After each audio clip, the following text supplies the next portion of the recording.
முத்தமிழில் ஆன்மீகம். இசைத்தமிழ். ஆன்மீகம் முத்தமிழில் மதுரை மீனாட்சி திருக்கல்யாணம் பற்றிய பாடல். இசைத்தமிழில் மலர்களைப் போல் தங்கை உறங்குகிறாள், அண்ணன் வாழ வைப்பான் என்று அமைதி கொண்டாள்.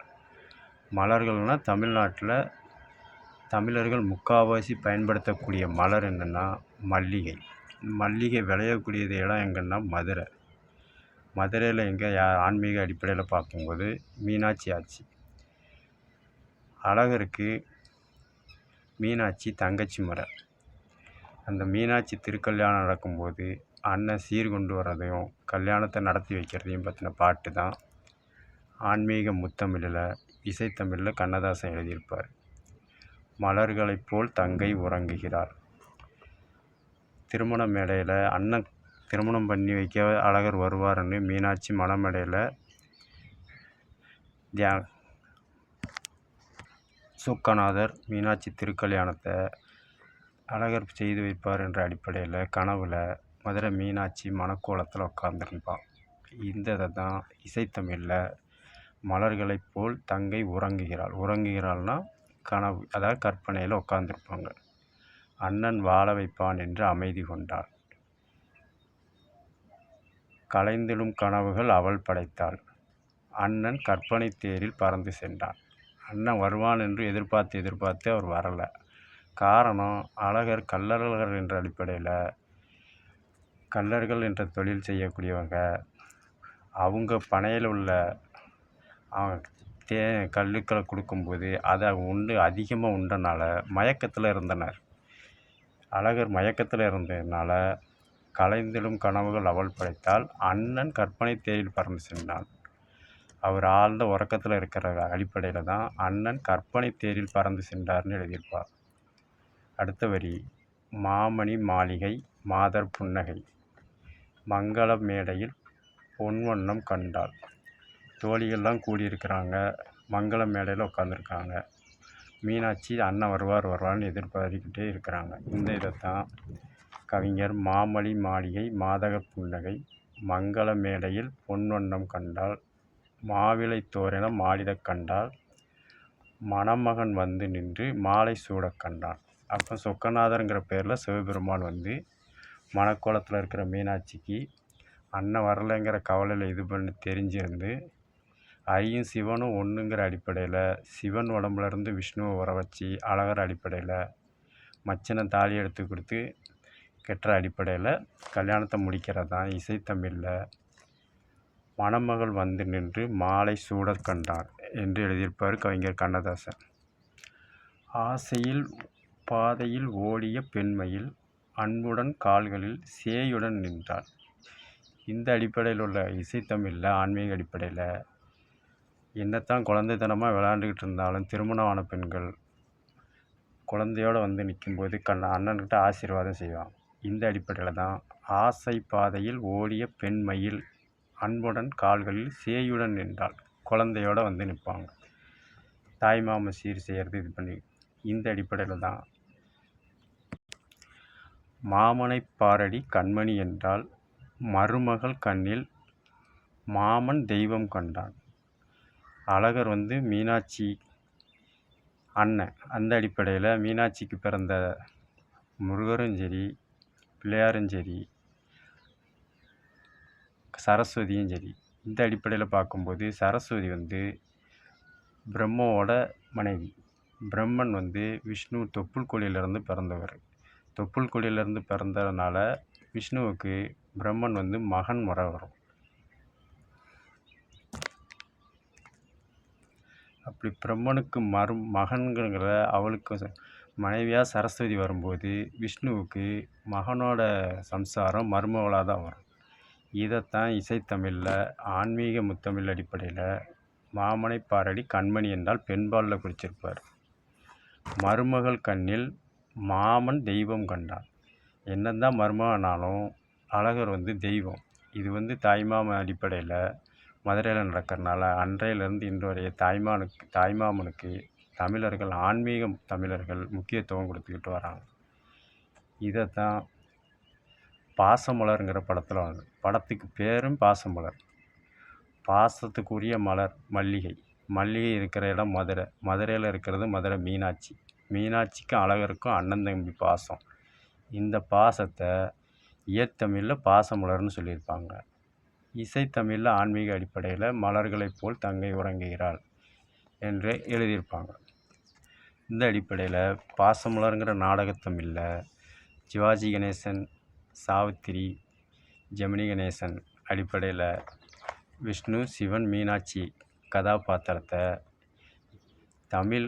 இசைத்தமிழ் அடிப்படையில் கவிஞர்கள் புனைந்து ஆன்மீக தமிழில் எழுதி அந்த பாடலை பாசமலரில் மலர்களைப் போல் தங்கை உறங்குகிறாள் என்று பாடியிருப்பாங்க.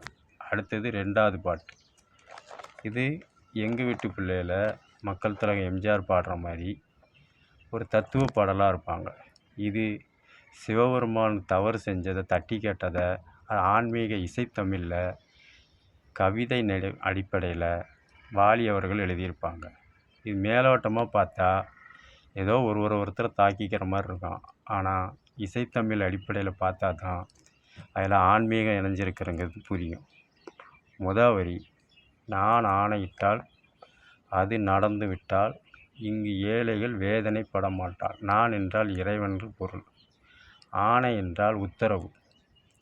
அவர்கள் இந்த மாதிரி இந்த காலத்தில் இதை செய்யணும், பனிக்காலத்தில் இப்படி செய்யணும், வெயில் காலத்தில் இப்படி செய்யணும், உறவு முறைகளை இப்படி வழிநடத்தி செய்யணும் அப்படின்னு அவர்கள் வழித்தடத்தில் விட்ட ஆணையிட்டால் அதுபடி நம்ம நடந்தோம்னா ஏழையாகிய நமக்கு, அதாவது பொருளாதாரம் நம்மகிட்ட இல்லைனாலும் உறவு முறை, தமிழர் கலாச்சாரம், பண்பாடுகள் காட்டி காப்பதற்காக நம்ம வகுத்த வழியை கடைபிடிச்சோம்னா வேதனை நமக்கு வராது.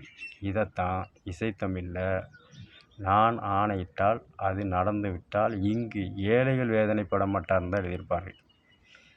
பெரும்பாலும் ஏழைகளுக்கு தான் கஷ்டம். வர்க்கத்தில் உள்ளவங்க பொருளாதாரத்தை பற்றி சரி கட்டிக்கிடுவாங்க. இல்லாதவங்க கிடைச்சாலும் கிடைக்கலாம், ஆனால் நடுவர்க்கத்தில் உள்ளவங்க தான் கஷ்டப்படுவாங்க. இதைத்தான் ஏழைகள் வேதனை படப்பட விட்டாங்க. அடுத்தது, ஒரு தவறு செய்தால் அதை தெரிந்து செய்தால் அது தேவன் என்றாலும் விடமாட்டேன். இது சிவபெருமான் இயற்கையிலே பெண்களுக்கு கூந்தலுக்கு மனம் உண்டுன்னு வாதிடுவார். ஆனால் தமிழில் ஏற்பட்ட விதிமுறைப்படி, தமிழ் கலாச்சாரப்படி, அதாவது இயற்கைக்கு புறம்பாக பெண்களுக்கும் சரி அவங்க சூடிக்கூட மலரத்தை வச்சா தான் மாதம் உண்டு, இயற்கையில் கூந்தலுக்கு மனம் கிடையாதுன்னு தவறான பதிலை சொல்லக்கூடாது. நீ தெய்வமே இருந்தாலும் சொல்கிறது தப்பு தான் அப்படின்னு எதிர்த்து நின்று கேட்பார். இதைத்தான் ஒரு தவறு செய்தால் அதை தெரிந்து செய்யலாம். சிவபெருமான் தெரிஞ்சே வரக்கூடிய சந்ததிகளுக்கு தெய்வமே எதிர்த்து கேட்டாலும் இயற்கைக்கு மாறாக உள்ளதை தமிழர்கள் தட்டி கேட்கணும். இது ஏற்கனவே புராணத்தில் சிவபெருமான்கிட்ட, பிரம்மாக்கிட்ட, முருகருக்கு அடிப்படையில் பிரம்மனுக்கு பிரணவ மந்திரம் கேட்கும்போது வாக்குவாதம் நடந்தது. அப்பவும் தமிழ் கடவுள் முருகர் தான் தட்டி கேட்டார். தப்பு செய்கிறவங்க பெரியவங்களாக இருந்தாலும் சிறியவங்களாக இருந்தாலும் கேட்குறதுக்கு எல்லாத்துக்கும் விதிமுறை உண்டு, அதை முறைப்படி கேட்கணும். இதைத்தான் புராணத்தில் பிரணவ மந்திரம் சொல்லி சுவாமிமலை உருவானது. அதைத்தான் மன்னராட்சி காலத்தில் பாண்டியனுக்கு ஏற்பட்ட சந்தேகத்தை நக்கீரங்கிற தமிழ் மீது பற்று உள்ள புலவர் சிவபெருமானே இயற்கையிலே கூந்தலுக்கு மனம் உண்டு, என் குல பெண்களுக்கு மனம் உண்டான்னு கேட்கும்போது சிவபெருமானுக்குள்ள மனைவிக்கும் அதே தான். நீ நெத்திக்கண்ணை திறந்தாலும் குற்றம்தான். நான் வழிபடக்கூடிய தலைவனாக இருந்தாலும் நீ வகுத்த வழிபாட்டை நீயே மீறக்கூடாது அப்படிங்கிறத சொல்கிறதுக்கு தான் ஒரு தவறு செய்தால் அதை தெரிந்து செய்தால் தேவன் என்றால் நாம் சிவபெருமான் என்ற தெய்வமே இருந்தாலும் தட்டி கேட்கத்தான் செய்வேன் அப்படின்பா. அடுத்த வரி, உடல் உழைக்கச் செய்வேன், அதில் பிழைக்கச் செய்வேன், அவர் உரிமை பொருள்களை தொடமாட்டேன். இது ஒரு தொழில் செய்கிறவங்க அவங்களுக்கு தெரிஞ்சோ தெரியாமலோ அதை செய்யணும். அதை விட்டு அடுத்தவங்க சொல்கிறாங்கிறதுக்காக தெரியாத தொழிலை தொட்டவனும் கெட்டான், தெரிஞ்ச தொழிலை தெரியாதவனும் கொட்டான் அப்படிங்கிற அடிப்படையில். எப்படின்னா, தெரிஞ்ச தொழிலை விட்டவனும் கெட்டான், தெரியாத தொழிலை தொட்டவனும் கெட்டான். இது இயற்தமிழ். இது ஏற்கனவே நடந்ததை தருமிங்கிறவன் தனக்கு பாட்டு எழுத தெரியாதுன்னு தெரிஞ்சாலும் வறுமையின் காரணமாக அங்கே தான் முக்கியமாக அந்த தெய்வங்கள் வழிபாட்டில் சொல்லக்கூடியது ஆன்மீக தமிழில். வறுமையின் காரணமாக சிவபெருமான் கவிஞர் வடிவத்தில் அவருக்கு தெரியாமல் அவர்கிட்டருந்து கவிதையை வாங்கி பாண்டிய மன்னர்கிட்ட கொடுத்து பொற்காசை பெறணும்னு வந்திருப்பார். இதுக்கு பொருள் சொல்லிக்கிட்டு வாங்கிட்டு போன்னு நக்கீரை தமிழ் அடிப்படையில் உள்ளதை தவறு நடக்கக்கூடாதுன்னு தட்டி கேட்பார். அதுக்கு பொருள் சொல்ல தெரியாது தருமி அவர்களுக்கு. மறுபடியும் சிவபெருமான்கிட்ட வந்து முறையிட்டு அதுக்கப்புறம் அவர் வந்து வாக்குவாதம் பண்ணி நெற்றிக்கண்ணை திறந்து நக்கீரனை அழித்து தெய்வமே தப்பு செஞ்சாலும் தட்டி கேட்கணும் அப்படிங்கிற கோட்பாடை அன்னைக்கே நமக்கு வழிகாட்டு மூலமாக செஞ்சதை ஆன்மீகத்தில் இசைத்தமிழில் எழுதியிருப்பாங்க. இதைத்தான் உடல் உழைக்க செய்வேன்னா தருமிங்கிற புலவர் அவராக பாட்டு எழுதணும். அதை தான் உடல் உழைக்க செய்வேன், அதில் பிழைக்க அந்த காசில் நீ பல அடுத்தவன் சொல்லி அதை கேட்டு நீ வாழாத, அது தவறு, தமிழங்கலாச்சாருக்கு இழுக்கு, தமிழனாக இருந்துட்டு தவறு செய்யாத அப்படின்னு தமிழனையும் தட்டி கேட்டார் நக்கீரன். அதில் பிழைக்க செய்வேன். அதே சமயம் அவர் உரிமை பொருள்களை தொடமாட்டேன். இந்த வரி எதை குறிக்குதுன்னா, ஒரு மன்னராட்சியாக இருந்தாலும் சரி மக்களாட்சியாக இருந்தாலும் சரி ஒரு மக்கள் கஷ்டப்படுறாங்கன்னா அதுக்கு மூல காரணம் பருவகாலங்கள் மாற்றம். இந்த பருவகாலத்துக்கு அந்தந்த மாவட்டத்தில் அந்தந்த தொகுதியில் என்ன தேவையோ அதை பார்த்து அலசி ஆராய்ஞ்சி அந்த தலைமையில் இருக்கிற மன்னர்கள் தான் சரி செய்யணும். இதை நமக்கு கீழுள்ள அலுவலர்கள் செய்வாங்கிறது கொஞ்சம் கவனக்குறைவால் இருந்த காரணத்தினால அவரும் பொய் சொல்லிட்டார். இதுக்கு என்னோட மன்னனும் காணும், அதாவது நக்கீரனுக்கு அவையில் உள்ள பாண்டிய மன்னர் அவையில் உள்ள நக்கீரனுக்கு ஒரு காரணம், பாண்டிய மன்னனும் காரணம். அவன் வறுமையினால தான் பொய் சொன்னான். அந்த வறுமை வர்றதுக்கு காரணம் மக்களாட்சி மன்னராட்சி ஒழுங்காக செய்யலை. அவனுக்கு தேவையான பொருள்களையும் அவன் வாழ்வாதாரத்துக்கு என்ன தேவையோ அதை செய்யலை. அதனால் இந்த பொறுப்பு வந்து மன்னருக்கும் உண்டு, தமிழ்ங்கிற பேசுகிற நக்கீரனான எனக்கும் உண்டு. அதனால் இந்த பொற்காசுகளை அவன்கிட்டயே கொடுத்துருங்க அப்படிம்பார். அது வந்து அவனோட உரிமை பொருள். மன்னராட்சி சரி ஒழுங்காக கவனிக்காத கவனக்குறையினால் அதுக்கு பொறுப்பு அந்த மன்னர் தான் காரணம். அதற்கு நானும் உடந்த மக்கள் பிரச்சனை எவ்வளவோ இருக்கும்போது இயற்கையிலே கொஞ்சங்களுக்கு மனம் உண்டாங்கிற ஒரு பிரச்சனையை வச்சு நம்மளோட பொருளாதாரத்தையும் நேரத்தை வீணடிக்கிறத விட மக்களுக்கு என்ன செய்யுங்கிறத மறந்துட்டோம். அதுக்கு நக்கீரனாகிய நானும் பொறுப்பு, மன்னராகிய பாண்டியனும் பொறுப்பு. அதனால் தருமி மேலே தவறுகள் இல்லை, இருந்தாலும் அவன் தவறு செய்தான். அவனுக்கு தட்டி கேட்கறதுக்காகத்தான் அவனை நேரில் யார் கவிஞர் எழுத சொன்னாரோ அவரை வர சொன்னேன்னு நக்கீரன் சொல்லி, மேலும் உண்மையை தெரிஞ்சதுக்கப்புறம் தமிழ் மேலே உள்ள பற்றுதுனால தவறு வந்துடக்கூடாதுங்கிறதுனால தான் தட்டி கேட்டேனே ஒழிய உங்களுக்கும் எங்களுக்கும் எந்த விதமான கருத்து வேறுபாடும் கிடையாது. வழிபாட்டில் நீங்கள் வகுத்து கொடுத்ததை நீங்களே மீறக்கூடாதுங்கன்னு வரக்கூடிய சந்ததிகளுக்கு தெரியணும். இதுக்கு தான் தட்டி கேட்டேன்னு சிவபெருமான்கிட்ட மன்னிப்பும் கேட்பார் உயிர் பெற்றதுக்கு அப்புறம். அதுக்கப்புறம் தான் அந்த பொற்காசில் தருமிக்கே கொடுத்துரு அப்படிம்பாங்க. அது வந்து அவர் ஒரு உரிமை காசு. இதைத்தான் உடல் உழைக்க செய்வேன் தருமியே சொல்லக்கூடியது. அதில் பிழைக்க செய்வேன், அந்த காசில் நீ வாழு. இருந்தாலும் நீ பொய் சொல்கிறதுக்கு காரணம் மன்னனும் காரணம், நானும் காரணம், தெய்வமும் ஒரு காரணம். 3 பேரும் பொறுப்பேற்கிறனால அது வந்து உன்னோட உரிமை தொகை. அந்த பொற்காசு உனக்குத்தான் கொடுக்கணும் அப்படின்னு உரிமை பொருள்களை தொடமாட்டேன் அப்படிங்கிற சொல்லுவார். இது நாடகத்தமிழில் திருவிளையாடல்ங்கிற படத்தில் நடிகர் திலகமும் நக்கீரன் வேஷத்தில் அந்த படத்தை இயக்கின ஏபி நாகராஜனும் பாண்டிய மன்னர் வேஷத்தில் முத்துராமனும் தருமி வேஷத்தில் நாகேஷ் அவர்களும் நடிச்சிருந்து பார்த்தா புரியும். இதைத்தான் நாடகத்தமிழில் எழுதினாங்க, இதை இசைத்தமிழில் எடுத்தினாங்க. அடுத்தது கங்கா கௌரி சோமநாதர் கல்யாணத்தில் நடந்த நிகழ்ச்சி.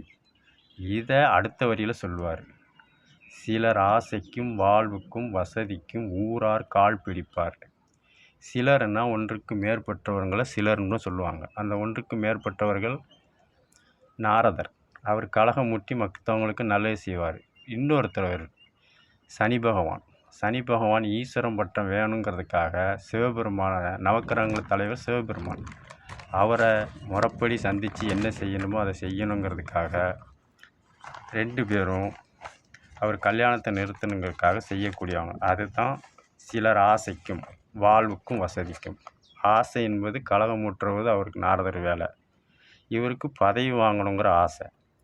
வாழ்வுக்குன்னா நான் சனி ஈஸ்வரனுங்கிற வாழ்வு வேணும். இவரும் எப்பவுமே கலகமுட்டி மற்றவங்களுக்கு வாழ்வு கொடுக்கணும்.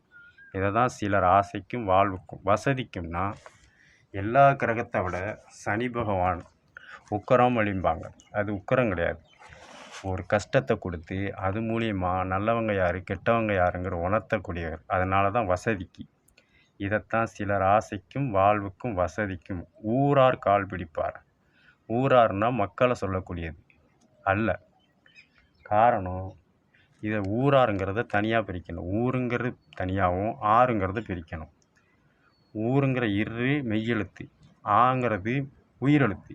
இரும் ஆவண்ணாவும் சேர்ந்தால் தான் ராணாவாகும். அதைத்தான் ஊராரும்பாங்க. இதை பிரித்து பார்த்தா ஊருன்னா ஊர்ந்து செல்லக்கூடிய நதி, கங்கையில் ஆறு. இதைத்தான் ஊரார். கால் பிடிப்பார்னா சிவபெருமான் திருமணம் நடத்தும் போது கங்காவை அந்த கரையில் கட்டி போட்டிருப்பாங்க. கௌரியை இங்கே மணக்கோலத்தில் உட்காந்துருப்பாங்க. அங்கே கங்காங்கிற பெண் மீன்குல பெண்களாக வாழ்ந்துட்டு வருவாங்க கங்காதேவி. இந்த சைடு வேதியர் குலத்தில் வாழ்ந்த பார்வதி கௌரியாக வாழ்ந்துட்டு வருவாங்க. இவங்க கல்யாணத்தை தடை பண்ணுறதுக்காக, அது மூலிமா சனீஸ்வர பட்டம் பெறதுக்காக அவர் கங்கையில் வரும்போது ஊரார் ஊர்ந்து வர நதியில் வரும்போது முதலை வடிவத்தில் சனீஸ்வரர் சிவபெருமான் காலை பிடிப்பார். இதைத்தான் ஊரார் கால் பிடிப்பார். ஒரு மானம் இல்லை. அந்த காலை பிடிக்கிறது சிவபெருமான் கால் தான். நவக்கிரகங்கள் தலைவர் தான் சிவபெருமான். அதனால் இதில் மானம் இல்லை, அதில் ஈனம் இல்லை. தலைவரே இருந்தாலும் தொண்டனோட கால் முதலங்கிற சனீஸ்வர பகவான் பிடிக்கிறனால ஈனப்பிறவியும் கிடையாது. அவர் எப்போதும் கால் பிடிப்பார். சனி பகவான் எப்போதுமே பிடிக்கும்போது காலில் தான் பிடிப்பார். இதைத்தான் அவர் எப்போதும் கால் பிடிப்பார் என்பாங்க. எதிர்காலம் வரும், என் கடமை வரும், இந்த காக்கையின் கூட்டத்தை ஒழிப்பேன். எதிர்காலம் வரை எதிரிகளில் உள்ள கங்காதேவியை கெட்டி போட்டிருப்பாங்க. அது சிவபெருமான் கட்டளைக்காக காத்துக்கிட்டு இருப்பாங்க. அதை தான் எதிர்காலம் வரும், அவரை காப்பாற்றக்கூடிய கடமை. இதைத்தான் என் கடமை வரும் என்ற அடிப்படையில் எதிர்காலம் வரும், என் கடமை வரும் என்றார்கள். எதிர்காலம் வரும், என் கடமை வரும், இந்த காக்கையின் கூட்டத்தை ஒழிப்பேன். கங்காதேவி சிவபெருமான் உத்தரக்காக காத்துட்ருக்கிறதான் எதிர்காலம் வரும், அவர் கடமை வருங்கிறத சொல்லுவாங்க. இந்த காக்கையின் கூட்டத்தை ஒழிப்பேன்னா சனீஸ்வர பகவானுக்கு வாகனம் காகம். ஒரு காகம் இருந்ததோட காகம் அதிகமாக இருந்ததுன்னா ஒற்றுமை. அந்த ஒற்றுமையை குறைக்கிறது தான் காக்கையின் கூட்டத்தை அழிப்பேன். சிவபெருமான் உத்தரவு கொடுத்த உடனே கங்காதேவி கட்டையால் சனீஸ்வர பகவான் முதலை வடிவத்தில் இருக்கிறத காலில் அடித்து அவர் பலத்தை குறைப்பார். அதனால தான் சனி ஊனக்கிரகம் அழிம்பாங்க. இதைத்தான் எதிர்காலம் வரும், என் கடமை வரும், இந்த காக்கையின் கூட்டத்தை ஒழிப்பேன். அழிப்பேன்னா முற்றிலும் அழிக்கிறது, யாரும் அழிக்க முடியாது. குறைக்கிறதுக்கு தான் ஒழிப்பேன். காக்கைன்னா பலம், ஒற்றுமையோட பலம். அந்த சனீஸ்வரனோட உக்கிரமான பலத்தை கங்காதேவி மரக்கட்டையால் அடித்து குறைச்சதை தான் இந்த காக்கையின் கூட்டத்தை ஒழிப்பேன். காக்கையின் கூட்டம்னா பலம். காகம் ஒன்றா இருந்தால் தான் பலம். இதை குறிக்கிறது தான் இந்த காக்கையின் கூட்டத்தை ஒழிப்பேன். அவரை அடித்து போட்டுக்கிட்டு சிவபெருமானை சனீஸ்வரன் முதலையாக இருக்கிற இடத்துல விட்டு கொஞ்சம் தனி பாதையில் எடுத்து கொண்டுவாங்க. இதுதான் புது பாதையிலே. பொது நீதினா தெய்வமாக இருந்தாலும் சரி, எல்லா உயிரினருக்கும் வாழ்வாதாரங்கிறது பொதுவானது. காதல் என்பது பொதுவானது. இதைத்தான் புது பாதைன்னா அந்த தண்ணீரை விட்டு முதலிலிருந்து புது பாதைன்னா கொஞ்சம் விலகி போகிறது. பொது நீதினா எல்லாருக்கும் காதல் என்பது பொது. அந்த வகுத்ததை மக்கள் பெறுகிறதுக்காகவும் வாழ்வாதார உயர்வுக்காகவும் பொது நீதிங்கிறது எல்லாத்துக்கும் பொதுவானது. இதுதான் பொது நீதியிலே வரும் நல்லோர் முகத்திலே விழிப்பேன். கூட வர்றது யார்? சிவபெருமான் மயக்க நிலையில் இருப்பார். அதைத்தான் அவரைத்தான் நல்லோர்பாங்க. முகத்தில் இல்லைன்னா அவரை முகத்தை பார்த்துக்கிட்டு கங்காதேவி கரைக்கு கொண்டு வந்து சேர்ப்பாங்க. இதைத்தான் பொது நீதியிலே வரும் நல்லோர் பாதையிலே விழிப்பேன்பாங்க.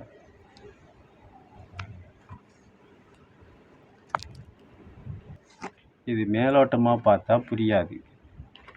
இசைத்தமிழ் அடிப்படையில் ஆன்மீகத்தில் உள்ளதை தான் இந்த இலக்கணப்படி கவிஞர் எழுதியிருப்பார். எதிர்காலம் வரும் என் கடமை வரும் இந்த காக்கையின் கூட்டத்தை ஒழிப்பேன். சனீஸ்வரர் பலத்தை குறைக்கிறது தான் இந்த காக்கையின் கூட்டத்தை ஒழிப்பேன். புது பாதைகள்னா அந்த காப்பாற்றி புதுசாக ஒரு வழியில் கொண்டு வர்றதையும், பொது நீதினா எல்லாத்துக்கும் பொதுவான நீதியிலையும் சிவபெருமானை காப்பாற்றுறது தான் வரும் நல்லோர் முகத்திலே விழிப்பேன் என்று எழுதியிருப்பாங்க. அன்று இயேசு வந்தார், பின்பு காந்தி வந்தார், இந்த மானிட திருந்திட உழைத்தார். இவர் திருந்தவில்லை, மனம் மருந்தவில்லை, அந்த மேலோர் சொன்னதை மறந்தார்.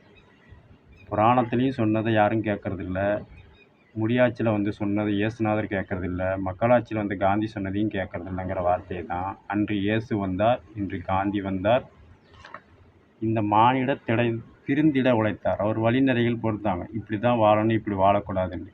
அதையே மறைச்சி இது பண்ணிட்டாங்க. அதுக்கு தான் மனம் மறந்தவில்லை, தவறுகள் செஞ்சும் அவர்கள் மாறவில்லை. அந்த மேலோர் சொன்னதை மறந்தார்னா ஆன்மீகத்தில் சொன்னதையும் மறந்துட்டாங்க, அதை கடைப்பிடிச்சி வந்த நம்ம பாட்டன் முப்பாட்டன் சொன்னதையும் மறந்துட்டாங்க. இதைத்தான் அந்த மேலோர் சொன்னதை மறந்தார்னோம். இது மக்கள் திலகம் எங்கள் வீட்டு பிள்ளையில பாடுறது மாதிரி இருக்கும். இது இசைத்தமிழில் ஆன்மீக தமிழை புனைஞ்சு எழுதியிருப்பார் கவிஞர். 3வது பாட்டு, அம்மையப்பன் தான் உலகம், உலகமே அம்மையப்பன், அண்டம் வேறு பிண்ட வேறம் கிடையாது, அண்டம் பிண்டம் ரெண்டும் ஒன்று, வேற்றுமையில் ஒற்றுமை. இதைத்தான் உணர்த்துறது தான் கவிஞர் எழுதியிருப்பார். அவினாசிங்கிற ஒரு கவிதை. இந்த பாடலை பலர் எழுத கேட்டிருந்தோம், யார் எழுதுனதும் பிடிபடலை. கடைசியில் இவர் எழுதுனது தான் அடிமை பெண்கிற படத்தில் நாடகத்தமிழில் மக்கள் திலகம் பாடி நடித்து டிஎம்சி பாடி மக்கள் திலகம் நடித்தார். அண்டத்தில் இருந்து தான் பிண்டம் வந்ததுங்கிறத பஞ்சபூதங்களை சொல்கிறது தான் இந்த பாடல். இது இருக்கிறவங்களுக்கும் பிடிக்கும், இல்லைங்கிறவங்களுக்கும் பிடிக்கும். காரணம், அண்டம் வேறு பிண்டம் வேற இல்லை, இயற்கையை சார்ந்து தான் மானிடங்கள் வாழணும். இதை உணராத வரைக்கும் இது பொருள் புரியாது. இதை இசைத்தமிழில் எழுதியிருப்பாங்க. தாயில்லாமல் நான் இல்லை, தானே எவரும் பிறந்ததில்லை, எனக்கு ஒரு தாய் இருக்கின்றாள், என்றும் எம்மை காக்கின்றாள்னு வரி வரும். இந்த வரியை மேலோட்டமாக பார்த்தா புரியாது, அது இசைத்தமிழ் அர்த்தத்தோடு பார்த்தா தான் புரியும். தாயில்லாமல் நான் இல்லை, தானே எவரும் பிறந்ததில்லை, எனக்குன்னா ஒரு தாயின்னு வராது, எனக்கோர் அப்படின்னு கோர்வையாக தான் வரும். அந்த கோர்வை பஞ்சபூதங்கள், நீர், நிலம், காற்று, நெருப்பு, ஆகாயம்ங்கிற அந்த பஞ்சபூதங்கள் இல்லாமல் நம்ம தாயும் சரி நம்ம தாயோட தாயும் சரி பிறந்திருக்க முடியாது. இதைத்தான் எனக்கோர் தாய் இருக்கின்றால் என்றும் என்னை காக்கின்றாள். என்னோடய தாய் போனதுக்கப்புறம் அவள் தான் காப்பாற்றுறா, என் தாய் இருக்கும்போது அவள் தான் காப்பாற்றுறாங்கிறது தான் எனக்கு ஒரு தாய் இருக்கின்றாள், என்றும் எம்மை காக்கின்றாள். என்னை காக்கின்றான்னு உச்சரிப்பு வராது. எம்மைன்னா நம்ம போல் எல்லாரையும் காப்பாற்றுறது அந்த பஞ்சபூதங்கள் தான். இந்த அடிப்படையில் தான் அந்த தாய் இல்லாமல் நாளில்லை பாட்டிருக்கும். வரி தண்ணீரை பற்றி சொல்லுவாங்க. ஜீவநதியாய் வருவாள், என் தாகம் தீர்த்து மகிழ்வார். அண்டத்துலேயும் சரி பிண்டத்துலேயும் சரி நீர் இல்லைன்னா வாழ முடியாது எந்த உயிரினமும். இதை சொல்கிறது தான் ஜீவநதியாய் வருவாள், என் தாகம் தீர்த்து மகிழ்வாள், தூய நிலமால் கிடப்பாள், தோளில் என்னை சுமப்பாள். இது நிலத்தை பற்றி இருக்கிறது. நம்ம உட்கார்ந்தாலும் சரி நின்னாலும் சரி படுத்தாலும் சரி நிலத்தில் தான் படுக்கணும். இதைத்தான் தூய நிலமாய் கிடப்பாள். அந்த மடியில் படுத்து பூமாதேவி மடியில் படுக்கிறனால தான் தோளில் என்னை என்றும் சுமப்பாள். தன்மை இல்லாமல் நான் மிதித்தாலும் தாய்மையிலே மனம் குளிர்ந்திடுவாள். பூமியை தொழிற்சாலை அமைக்கணும், கிணறு வெட்டணும், குப்பையை போடணும், கழிவுகளை போடணும், ஊரில் தேவையில்லாத பொருள்களை பூரா புளியை பறிக்கிறது, மேடாக்கிறது, மேட்டை பள்ளவாக்கிறது, பாறையை வெடிக்கிறது, அமிலத்தை கலக்கிறது, நச்சுத்தன்மையை கலக்கிறது, இப்படி தன்மை இல்லாமல் பூமியில் நாம் என்னத்தை கொட்டினாலும் சரி நாம் பூமியில் தான் நடக்கும். எந்திரிச்சதுலேருந்து உட்கார்ந்ததுலேருந்து படுத்துறதுலேருந்து இறப்பு வரைக்கும் பூமியை. இதைத்தான் தன்மை இல்லாமல் பொருட்களாகவும் சரி நாமும் சரி பூமியை மீச்சிக்கிட்டு தான் இருக்கோம். தன்மை இல்லாமல் நான் மிதித்தாலும் தாய்மையிலே மனம் குளிர்ந்திடுவாள். பூமி வந்து நம்மளை ஏற்றி கேட்கறது கிடையாது. இதை தான் தூய நிலமாய் கிடப்பால் தோளில் என்னை சுமப்பாள். தன்மை இல்லாமல் நான் மிதித்தாலும் தாய்மையிலே மனம் குளிர்ந்திடுவாள். அடுத்தது வானத்தை பற்றி சொல்கிறது. வான வீதியில் நடப்பாள், மூச்சிலே நிறைந்திருப்பாள். வானம் இல்லைன்னு யாரும் இருக்குவாள். வானத்தில் நடக்கிறதெல்லாம் வானத்திலிருந்து நிகழக்கூடிய ஒவ்வொரு மாற்றங்கள் தான் பூமியில் சில பருவ மாற்றங்கள் நிகழ்கிறது. பனி, கோடை, காற்று, வெப்பம். இதைத்தான் வான வீதியில் நடப்பாள். உயிர் மூச்சினிலே கலந்திருப்பாள். நமக்கு சுவாசம். 4வது வந்து காற்று. மூச்சு இல்லைன்னா நம்மளை சடலம்பாங்க. இதைத்தான் மூச்சினிலே கலந்திருப்பாள். மலர்களை தொடுவாள். காற்று தான் மலரை மென்மையாக தொட முடியும். அதை தான் மலர்களை தொடுவாள். மலர் மனம் தருவாள். காற்று அடிக்கும்போது தான், மழை பெய்யும் போதும் அந்த காற்று அடிக்கும்போது மண் வாசம் அடிக்கும். பூவுல வாசத்தையும் இந்த காற்று தான் கொண்டு வரும். இதைத்தான் உயிர் மூச்சு நிலை கலந்திருப்பாள். மலர்களை தொடுவாள். மலர் மனம் தருவாள்.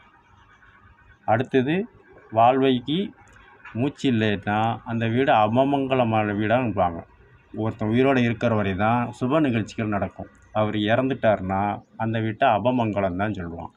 அதை குறிக்கிற சொல்லு தான் மங்கள வாழ்வுக்கு துணை இருப்பாள். நாம் உயிரோடு இருக்கிற வரைக்கும் தான் எல்லாருக்கும் மங்கள வாழ்வு. இறந்துட்டோம்னா அது வந்து சுப துக்கமாக சொல்ல மாட்டாங்க, அபமாக தான் சொல்லுவாங்க. இதை தான் மங்கள வாழ்வுக்கு துணை இருப்பாள். ஜீவநதியால் வர நதியை சொல்கிறாரு, தூய நிலமாக கூட பூமியை சொல்கிறாரு, வான விதியில் நடப்பாங்க வானத்தை சொல்கிறாரு, உயிர் மூச்சிலே கலந்திருப்பார் காற்றை சொல்கிறார். 4 பஞ்சபூதங்களும் வந்து கடைசியில் நெருப்பு சொல்லும்போது சூட்சமமாக சொல்லுவார். நெருப்புலேருந்து தான் பூமி பிறந்தது. இதைத்தான் அன்னைக்கே புராணத்தில் எழுதி வச்சுருக்கிறாங்க. அதை நம்ம எண்ணிக்கலை. அதைத்தான் சூட்சமமாக சொல்லுவாங்க. எப்படிங்கிறத, அகந்தையை அழிப்பாள், ஆற்றலை கொடுப்பாள், அவள்தான் அன்னை மகாசக்தி. அகந்தைன்னா ஆணவம். ஒருத்தனுக்கு உடம்புல சூடு ஏறிட்டுன்னா கோபப்படுவாங்க, இது பண்ணுறாங்க. இதைத்தான் அகந்தை. சூடு தான் காரணம் அதுக்கு. அதனால் தண்ணியில் குளித்தா அந்த சூடு இறங்கிடும். இல்லை மனதை தியானம் அடிப்படையில் இருந்தால் மனம் இதாகிடும். இதைத்தான் அகந்தையை அழிப்பாள், ஆற்றலை கொடுப்பாள்னா நம்ம இயங்கிறதுக்கும் சரி செயல்படுறதுக்கும் சரி சூரிய சக்தி தான் தேவைப்படுது. மழை காலத்தில் நம்ம சுருண்டு படுத்துக்கிடுவோம், ஆனால் வெயில் காலத்தில் சுறுசுறுப்பாக செயல்படுவோம். அந்த நெருப்புங்கிறது ஒன்று இல்லைன்னா செயல்பட முடியாது. ஆற்றலை கொடுக்கறது நெருப்பு. இதைத்தான் அகந்தையை அழிப்பாள், ஆற்றலை கொடுப்பாள், அவள்தான் அன்னை மகாசக்தி. மற்றது பூரா தாயும்பாங்க. இந்த நெருப்புலேருந்து தோன்றதான் அன்னைன்னா அனைத்துக்கும், மகாசக்தின்னு உயர்வான சக்தி. அந்த தாய் இல்லாமல் நான் இல்லைன்னு தான் உச்சரிப்பாங்க. என் தாய் இல்லாமல் நான் இல்லைன்னு உச்சரிக்கிறது கிடையாது. அகந்தையை அழிப்பாள், ஆற்றலை கொடுப்பாள், அவள்தான் அன்னை மகாசக்தி. அந்த தாய் இல்லாமல் நான் இல்லை. அண்டம் வேற பிண்டம் வேற இல்லை, ரெண்டும் ஒன்று தான். வேற்றுமையில் ஒற்றுமைங்கிறத கலைஞர் புனைஞ்சி தான் அடிமைப்பெண்ணில் இந்த பாடலை எழுதியிருப்பார். நம்ம உடம்புலையும் சரி 98.4 வெப்பநிலை பொதுவாக இருக்கணும். இருந்தால் தான் சமநிலை. கூடுனா காய்ச்சல், குறைஞ்சா ஜன்னி. அப்போ நம்ம உடம்புக்குள்ளேயும் நெருப்பு இருக்குது. நெருப்பு இருந்தால் தான் இது பண்ணணும்னு அன்னைக்கே சொல்லியிருக்கிறாங்க. இதைத்தான் நாடகத்தமிழில் திருவிளையாடலில் உலகம் என்றால் என்ன, அம்மையப்பன் என்றால் என்னன்னு தமிழ் கடவுள் முருகர் கேட்பார், வெளியில் சுற்றுவார். ஆனால் பிள்ளையார் கேட்பார். பிள்ளையார் எல்லாத்துக்கும் பொதுவானவர். அப்போ உலகம்தான் அம்மையப்பன், அம்மையப்பன் தான் உலகம். அண்டம் சார்ந்து தான் பிண்டம், பிண்டம் சார்ந்து தான் உள்ளது. இதைத்தான் திருவிளையாடலில் ஞானப்பழம்பாங்க. ஞானப்பழங்கிறது எல்லா பழத்தை விட மாம்பழத்துக்கு உயிருக்குள்ளே ஒரு உயிர் இருக்கும். அதுதான் மாம்பழத்து வண்டு. அப்போ உனக்கு உள்ளேயே ஒரு உயிர் இருக்குது. அதை நீ என்னைக்கு உணர்றியோ அன்னைக்கு நீயும் நல்லா இருப்ப, உன்னை நம்பி இருக்கிறவங்களையும் நல்லா இருக்க வைப்ப. அதை நம்பாமல் நான் சொல்கிறதான் சரி அப்படின்னு சொன்னால் நீயும் பலவீனமாகி மற்றவங்களையும் பலவீனப்படுத்தி வாழ்வாதாரத்துக்கு சுழற்சி முறைக்கு பல இன்னல்களையும் இடையூறுகளையும் ஏற்படுத்தக்கூடிய தன்மை வரும். முதல்ல உனக்குள்ளே இருக்கிற பொருள் என்ன, உன்கிட்ட உள்ள திறமை என்ன, அதை செய். அதை விட்டு போட்டு அடுத்தவன் திறமையை நான் செய்ய மாட்டேன் நீ செய்யக்கூடாதுன்னு சொல்லக்கூடாது. ஒவ்வொருத்தருக்கும் ஒவ்வொரு விதமான திறமைகள் உண்டு. இதைத்தான் அண்டத்தில் பிண்டம், வேற்றுமையில் ஒற்றுமைங்கிறத பாடலில் சொல்லுவாங்க. 4வது, ஆவதும் பின்னால் அழிவதும் பின்னால். ஒரு பெண் மருமகளாக வரும்போது அவர் பொறுமை, சகிப்புத்தன்மை, சாதுரிய புத்தி, இந்த அடிப்படையில் வாழ்வாதாரத்தை கணவன் மனைவி பிறந்த வீடு புகுந்த வீடு தானும் நல்லா இருந்து மற்றவங்களையும் எப்படி பேச்சு திறமையால் கொண்டு போகணும் அப்படிங்கிறதுக்கு தான் முதல்லையே ஆன்மீக அடிப்படையில் சொன்ன வாழ்வு தான். இசைத்தமிழில் ஆன்மீகத்தை அப்படியே கவிஞர் வாலி அவர்கள் சாரதாங்கிற நாடகத்தமிழில் எஸ்எஸ்ஆர் ராஜேந்திரன் அவர்களும் விஜயகுமாரி அவர்களும் கலப்பு மனம் பண்ணி வரும்போது பாடலாக போடுவாங்க. அந்த பாடல் தான் புராண பாடல், ஆன்மீகத்தில் கலந்த பாடல். மேலோட்டமாக பார்த்தா தெரியாது. இது ஆன்மீகத்தில் உள்ள சில அறமாத்திரை முழு மாத்திரைங்கிற அடிப்படையில் கவிதைஞர்கள் புனைஞ்சி எடுத்து சொல்லியிருப்பாங்க. அதனால் அன்றையிலிருந்து இன்று வரையா அந்த பாடல் எல்லார் மனசுலையும் நிலையாக நிற்கி. ஆனால் ஏன் எதுக்குன்னு தெரியாது. இருந்தாலும் அது ஆன்மீக பாடல்ங்கிறனால நிற்கும். அந்த பாடல் தான் மணமகளே மருமகளே வா வா, உன் வலது காலை எடுத்து வைத்து வா, குணமிருக்கும் குலமகளே வா வா, தமிழ் பூவில் வாசல் திறந்து வைத்தேன் வா வா. இது மேலோட்டமாக பார்த்தா மருமகளை கூப்பிட்ற மாதிரி இருக்கும். ஆனால் இதில் ஆன்மீகம். மணமகள்னா விஷ்ணுவோட மனசில் இருக்கிறது லட்சுமி. நீ அழகாக இருந்தாலும் சரி. மருமகள் விஷ்ணுவோட தொப்புள் கொடியிலிருந்து பிறந்த பிரம்மாவோட மனைவி சரஸ்வதி. சரஸ்வதி விஷ்ணு பகவானுக்கு மருமகள். அப்போ அழகாக இருந்தாலும் சரி, கல்வி படிச்சிருந்தாலும் சரி, கல்வி இல்லாமல் அழகு இல்லாமல் இருந்தாலும் சரி, 2 பேரையும் வா வா, உன் வலது காலை எடுத்து வைத்து வான்னா இடது பக்கம் பெண்மைக்கு, வலது பக்கம் ஆண்மைக்கு. அந்த வலது பக்கம் சரி செய்கிறது ஒரு பெண்மை தான். அதனால் வலது காலை எடுத்து வைத்து வா, மணமகளே வா லட்சுமி, அழகில் இருந்தாலும் சரி, மருமகளே சரஸ்வதி, படித்தாலும் படிக்காட்டினாலும் சரி, அழகு இருந்தாலும் அழகு இல்லாட்டினாலும் சரி, எங்கள் வீட்டுக்கு வந்துட்ட. அதனால் வா வா. குணம் இருக்கும். குணம்னா பொறுமை வேணும். பொறுமை இருந்தாலும் சரி, கோவப்பட்டாலும் சரி, பொறுமைக்கு பூமாதேவி சொல்லுவாங்க. குலமகள்னா வீரம். பார்வதியை வீரம் குலமகள்பாங்க. அப்போ பொறுமைசாலியாக இருந்தாலும் சரி, வீரமாக இருந்தாலும் சரி, இல்லை நடுத்தரமாக இருந்தாலும் 2 பேரும் 2 குணம் உள்ளவங்களும் வாங்க. அது எங்கே கூப்பிட்றாங்கன்னா தமிழ் பூவில் வாசல். தமிழ்னா தமிழகத்தில், பூவில்னா பூமி. இந்த இடத்துல பூனா பூவை குறிக்காது, பூமிங்கிற ஒரு சொல்லுக்கு எழுதப்படும். இலக்கண அடிப்படையில் ஒரு சொல் முன்னும் பின்னும் வரக்கூடிய வாக்கியத்தக்கன பொருள் மாறுபடும். அப்போ குணம் இருக்கும் குலமகளே வா வா, தமிழ் பூவில் வாசல் திறந்து வைத்தவும் வா வா. வீரமாக இருந்தாலும் வா, வீரம் இல்லாட்டினாலும் வா. ஆனால் தமிழ்நாட்டில் வரும்போது மணமகள் நாள் அழகாக இருந்தாலும் சரி வீட்டுக்கு வா அப்படிங்கிறது தான். மணமகளே மருமகளே குணமகளே குலமகளே, தமிழ் பூவில் வாசல் திறந்து வைத்தேன் வா அப்படின்னு கூப்பிடுறாங்க. தங்க வலை. தங்கன்னா தங்கக்கூடிய குடியிருப்பு, வலைன்னா வயல் என்று ஒரு பொருள் உண்டு. வீடு இருந்தாலும் சரி, விவசாயம் பண்ணுறவங்களாக இருந்தாலும் சரி, வயல்னா உறுதியான நெஞ்சம் கொண்டவங்களாக இருந்தாலும் சரி, இருந்தாலும் இல்லாட்டினாலும் எங்கள் வீட்டுக்கு வந்தேன்னா உனக்கு உணவளிக்கிறதுக்கு எங்கள்கிட்ட நிலமும் இருக்குது, குடியிருக்க இருப்பிடமும் இருக்குது. இதைத்தான் தங்க இருப்பிட. வலைன்னா வயல். தங்க வலைன்னா தங்கம் கிடையாது, தங்கன்னா இருப்பிடம். வலைன்றா வயல் என்று ஒரு பொருள் உண்டு. எங்களோட குடியிருக்க இடம் கொஞ்சமாக இருக்கும், வயக்காடும் கொஞ்சம் போல் இருக்கும். வைரம்னா கொஞ்சம் எங்களுக்கு தைரியமும் உண்டு. இதை நான் தங்க வலை வைர வலை நிறைந்து இருக்காது, அதிகமாக இருக்காது, ஓரளவு தான் இருக்கும். நாங்கள் வீம்பு வீராப்பு போட மாட்டோம். நாங்கள் விவசாயம் பண்ணக்கூடிய குடும்பம். அதனால் நீ இங்கே தங்க வரும்போது உனக்கு எந்த குறையும் இருக்காது. இதைத்தான் தங்க வலை வைர வலை நிறைந்திருக்காது. தங்கன்னா குடியிருக்க வீடு, வலைன்னா வயல், வைரம்னா வைராக்கியங்கிற நெஞ்சம். நிறைந்திருக்காது, அதிகமாக இருக்காது, சமமாக இருக்கும். அதனால் நீ வந்தேன்னா உனக்கும் குறை இருக்காது.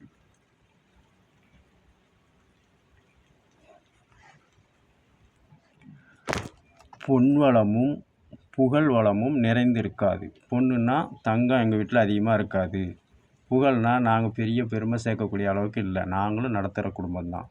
இருந்தாலும் நீ வந்தேன்னா பொன்வளமும் புகழ்வளமும் நிறைந்திருக்காது, பொழுதெல்லாம் காத்திருந்தால் குறைவிருக்காது. நீ வந்து அதை சரி செஞ்சேன்னா எந்த நாளும் சந்தோஷமாக இருக்கும். செல்வ மகள் வாசம் செய்யும் வாசல் எங்கள் வாசல். செல்வ மகள்னால் லட்சுமி. பொன்மனமும் பூமணமும் விரிந்திருக்காது.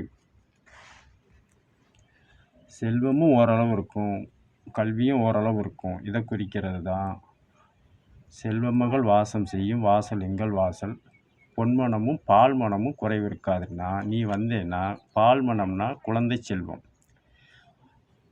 எவ்வளவு கோடி கோடியாக செல்வங்கள் இருந்தாலும் குழந்தை செல்வம் இருந்தால் தான் அவங்க வாழ்வாதாரம் அடுத்த சந்ததியில் இருக்கும். இதைத்தான் பால் மனமும் வீழ்ந்திருக்காது அப்படிங்கிற அடிப்படையில் தான் மணமகளே மணமகளே வா உன் வலது காலை எடுத்து வைத்து வா என்று, அழகாக இருந்தாலும் சரி அழகில்லாலும் சரி, செல்வம் இருந்தாலும் சரி இல்லைனாலும் சரி, தமிழ் பூவில் வாசல் திறந்து வைத்தோமான்னா தமிழகத்தில் பூமியில் கால் எடுத்து வாங்கிறது தான் பாடலாக வாலி எழுதியிருப்பாள். அந்த ஆன்மீக பாடல் தான் அன்று முதல் இன்று வரை.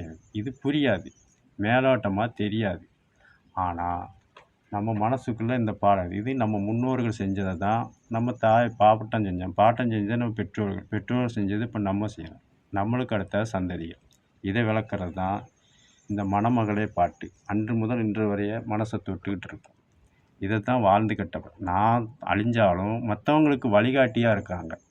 இது ஆன்மீக பாட்டு இல்லை அப்படின்னு வாதம் பண்ணுறவங்களுக்கும் இதை தான் போடுவாங்க, தெய்வம் இல்லைங்கிறவங்களும் இதை தான் போடுவாங்க. ஆனால் யாருக்குனாலும் யார் சொல்கிறாங்கிறத விட யாருக்காக சொல்லப்படுறதுன்னு தான் மெயின். நம்ம குழந்தைகள் நல்லா இருக்கிறதுக்காக நம்ம முன்னோர்கள் தன்னோட வாழ்க்கையை இழந்து நம்மளை வாழ வச்சுக்கிட்டு இருக்கிறாங்க. இதைத்தான் வாழ்ந்துக்கிட்ட பரம்பரைன்னு தமிழர்களை சொல்லிகிட்டு இருக்கோம்.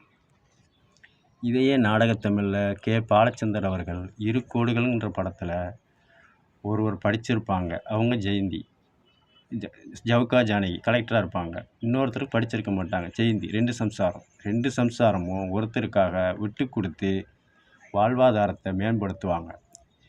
இதைத்தான் இரு கோடுங்கள்ங்கிறதுல நாடகத்தமிழில் அந்த கல்வி, செல்வம், வீரம், பொறுமை இதை எல்லாமே பெண்களால் தான் சமப்படுத்த முடியும். அதனால தான் அன்றையிலிருந்து இன்று வரை தாய்மைக்கு மென்மை, பெண்மைக்கு இல்லை. பெண்மைங்கிறது முதல்ல எடுத்து வராங்க. அவங்களுக்கு அனுபவம் கிடையாது. பள்ளி கல்லூரியில் படித்த படிப்பு நிறையா இருக்கும், இருந்தாலும் எதை எப்போ எப்படி செய்யணுங்கிறத அனுபவம் கிடையாது. அனுபவ படிப்பு தான் தாய்மைக்கு உண்டு. அதைத்தான் கிழவிகள் சொல்கிறத கேளுங்க. அன்று முதல் இன்று வரைய கிழவிகள் சொல்கிறத கேளுங்க. கிழவி என்றால் முதுமைன்ற ஒரு அர்த்தம் உண்டு. அவர்களுக்கு இந்த காலத்தில் இதை தான் செய்யணும், இந்த காலத்தில் இதை செய்யக்கூடாதுன்னு அவங்களுக்கு தெரிஞ்சிருக்கும். அதனால தான் மணமகளே மருமகளே வாங்குறதால பெண்மையை போற்றி அன்றைக்கும் சரி இன்றைக்கும் சரி, புராணத்துலேயும் சரி முடியாட்சிலையும் சரி குடியாட்சிலையும் சரி பெண்மையை போற்றிக்கிட்டு இருக்கிறாங்க. அடுத்து ராமன் தேடிய என்ற நாடகத்தமிழில் மக்கள் திலகம் கலைச்செல்வி அம்மா ஜெயலலிதா அவர்களும் இதே தான் 6 விதமாக சொல்லி ஒரு பெண் எப்படிலாம் இருக்கணுங்கிறத சொல்லுவாங்க. பொறுமையிலே பூமகளாய், கொண்ட அழகினிலே திருமகளாய், அமுதழைப்பில் அன்னையன்மார், ஆலோசனை சொல்வதில் மந்திரியுமார், அணைப்பில் கணிகையுமால், அமுதளிப்பில் அன்னையுமாள் என்று 6 அடிப்படையில் பெண் இருக்கணும். ஒரு பெண்ணு தான் குடும்பத்தை நடத்தி போகணும். ஆண் உயர்வுக்கும் தாழ்வுக்கும் பூமி வாழ்வுக்கும் உயர்வுக்கும் பெண்ணு தான் காரணங்கிறத நாடகத்தமிழில் சொல்லியிருப்பாங்க. அடுத்தது அடிமை பெண்ணில் மகாபாரதத்தையும் ராமாயணத்தையும் உள்ளதை இசைத்தமிழில் எழுதியிருப்பாங்க அவினாசிங்கிற கவிஞர். காலத்தை வென்றவன் நீ. இறந்த காலம், நிகழ்காலம், எதிர்காலம் இந்த 3லையும் வென்று நிற்பது ராமகாவியம், மகாபாரதம். அதை தான் காலத்தை வென்றவன் நீ, காவியமானவன் நீ. காவியம்னா ராமகாவியம், மகாபாரத காவியம். வேதனை தீர்ப்பவன் நீ, வேதனை தீர்ப்பவன் நீ, விழிகளில் நிறைந்தவன் நீ. வேதனை தீர்ப்பவன்னா குகனோட வேதனையை தீர்த்தார். கைகேயி காட்டுக்கு போகணுன்னு சொன்னோன்னா அவன் வேதனையை தீர்த்தார் ராமபிரான். கருடனுக்கு ஜடாய்க்கு அடிபட்டோன்னு ஈமச்சடங்களை செஞ்சு அவங்களோட வேதனையை தீர்த்தாங்க. சுக்கிரன் வாலியும் சண்டை போடும்போது வாலிகிட்டேருந்து சுக்கிரனை காப்பாற்றி அவரோட வேதனையை தீர்த்தார் ராமபிரான். விபீஷணனுக்கு ராவணன்கிட்டருந்து பெறப்பட்ட இழப்புகளை சரி செஞ்சு மீண்டும் இலங்கை ஆள விபீஷணனுக்கு கொடுத்தனால விபீஷணன் வேதனையை தீர்த்தார். இதனால் ராமகாவியத்தில் உள்ள வேதனையை தீர்த்தவன். விழிகளில் நிறைந்தவன்னா மகாபாரதத்தில் உள்ள கண்ணன்.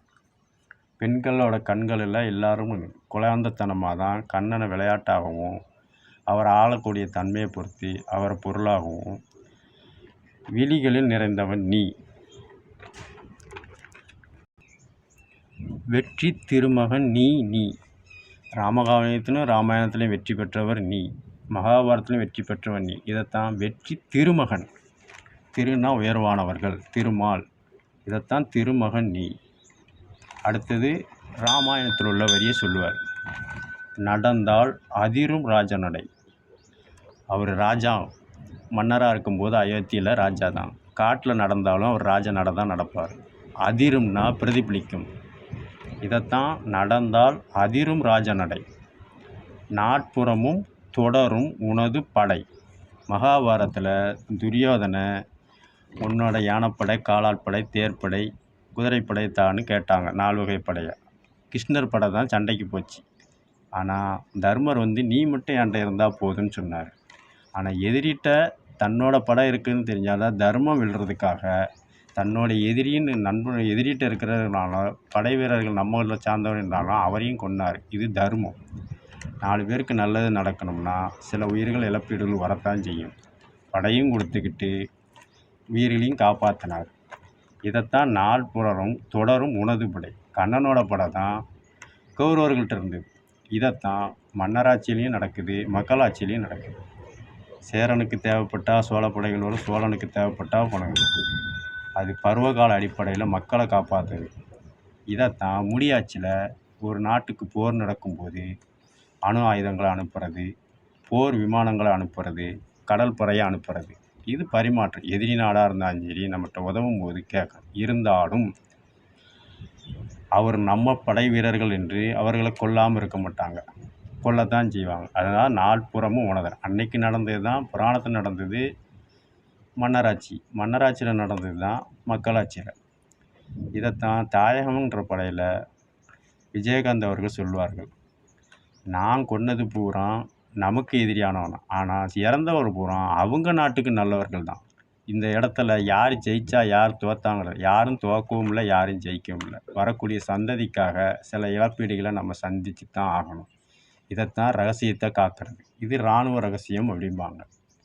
உண்மையை சொன்னோம்னா உயிரிழப்பு இருந்தால் அதனால் பல உயிர்கள் போகிறத விட சில உயிர்கள் போகிறது எவ்வளவோ நல்லது அப்படிங்கிறது தான் அப்போவே மகாபாரதத்தில் சொல்லியிருப்பாங்க.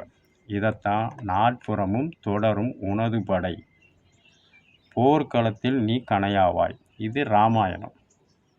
போருங்கும்போது வாள் எடுத்து சண்டை போட மாட்டார் ராமர். அவர் சண்டை போட்டது பூரா வில்லு முனையில் இருக்கிறது கணை, அம்பை கணைன்னு தான் சொல்லுவாங்க. அதை தான் போர்க்களத்தில் நீ கணையாவாய். பூவைக்கு ஏற்ற துணையாவாய். பூவை என்றால் பெண்களை சொல்லுவாங்க. இந்த இடத்துல கோபியர் கொஞ்சம் ரமணாம்பாங்க. அப்போ கோகுலத்தில் உள்ள பெண்கள் பூரா கண்ணனை குழந்தையாக கொஞ்சினாங்க. ராதையும் அவரும் காதல் வசப்பட்டு கொஞ்சம். இதைத்தான் பூவைக்கு ஏற்ற துணையாவாய். அழகாக விடிந்திடும் பொழுதும் உனக்காக. அழகாக விடிந்திடும் பொழுதும் உனக்காகனா மகாபாரதத்தில் 6 மணிக்கு மேலே சங்கம் ஊதிடுவாங்க. 6 மணிக்கு மேலே சண்டை போடக்கூடாது. இது மரபு. இந்த அடிப்படையில் மறுநாள் விடியும் போது நல்ல பொழுதாக விடியட்டுங்கிறதுக்காகத்தான் 18 நாள் குருட்சேத்திரம் நடந்தது. அதை தான் அழகா விடிந்திடும் பொழுதும் உனக்காக அப்படின்னா மக்களுக்காக. இது மகாபாரதத்தில் உள்ள வரி. அடுத்து ராமாயணத்தில் உள்ளது. வேங்கையின் மைந்தன் எனக்காக. இது ஒருத்தனுக்கு ஒருத்தி. வேங்கை என்றால் சிம்மாசனம். சிம்மாசனத்தில் ஆட்சி செஞ்சவன் தசரதன். தசரதனோட மகன் ராமன். படத்துலேயும் கதாநாயகன் பேர் வேங்கையன். ராமாயணத்தில் இதை இசைத்தமிழில் கவிதை அடிப்படையில் அங்கேயும் பொருந்துகிற மாதிரி இங்கேயும் பொருந்துகிற மாதிரி கவிஞர் புனைஞ்சிருப்பார். அடிமைப்பெண்ணில் எம்ஜிஆரோட பேர் வேங்கை, தகப்பனோட பேர். அந்த பேர் மாதிரி இங்கே வேங்கை ராமாயணத்தில் தசரதன். வேங்கையின் மைந்தன்னா சிம்மாசனத்தில் இருக்கிற மைந்தன் ராமன். ராமன் மைந்தன் சீதைக்கு மட்டும்தான், ஒருவனுக்கு ஒருத்திங்கிற வாழ்வாதாரம். அங்கே பூவைக்கு ஏற்ற துணைவான்னா பல பெண்கள் விரும்பினாங்க மகாபாரதத்தில். ஆனால் இங்கே ஒருத்தனுக்கு ஒருத்திங்கிற கோட்பாடு. எந்த கோட்பாடில் இருக்கமோ அந்த அடிப்படையில் தவறு செய்தால் தான் ஊழல்ங்கிறது. கோட்பாடு மாறி செய்யாமல் அந்த தவறை இது பண்ணால் அது விதிமுறை. இதைத்தான் மகாபாரதத்தில் பூவைக்கு ஏற்ற பூவையானாலும் அது பல பெண்கள் அன்பால் விளையாடுறாங்க. இங்கே தாடகை, சூர்பனகை, பூதகனி விரும்பினாலும் சீதையை மட்டும்தான் விரும்புவார். இந்த கோட்பாடு ஒருவனுக்கு ஒருத்தி. மக்கள் அப்படியும் வாழலாம், இப்படியும் வாழலாம். ஆனால் அந்த கோட்பாடுக்கு உட்பட்டு அவரும் பாதிக்காமல் அவரை சார்ந்தவர்களும் பாதிக்காமல் இருக்கணுங்கிறதுக்கு தான் சொல்லியிருப்பாங்க. இதைத்தான் வேங்கையின் மைந்தன் எனக்காக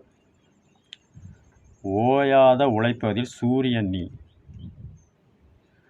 ஒவ்வொரு உள்ளத்திலும் சந்திரன் நீ.